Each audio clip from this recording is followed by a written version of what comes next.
এই জায়গাটা বেচে ফেলাম, খুব দামি জায়গা, গুরুত্বপূর্ণ যেমন ব্যবসায়ীও তেমন, বুঝলেন ব্যাপারটা?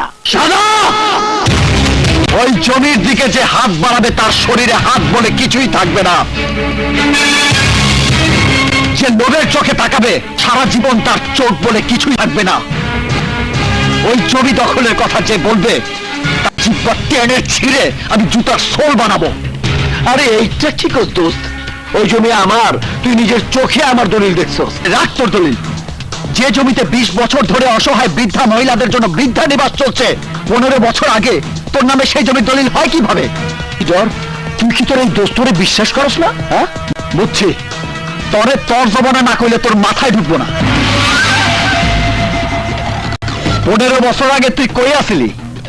আরে 14 বছর আগে কিশোর সংশোধনী কেন্দ্রে তোর সাথে আমার দেখা হয়েছে, তোর মুখেই শুনছি। তারও 5 বছর আগে থেকে তুই এখানে বদলি ছিলি।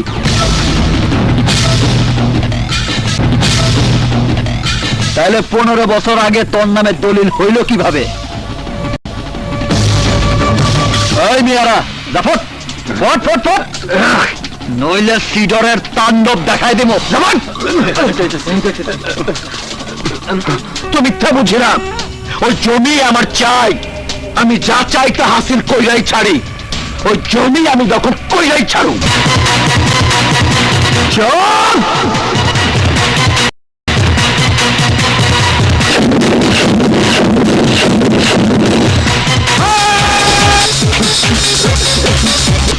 মনে রাখিস, সিডর যদি আবার আসে তোর উপরে আই, সেই দিন তোর কোনো অস্তিত্বই পাওয়া যাইব।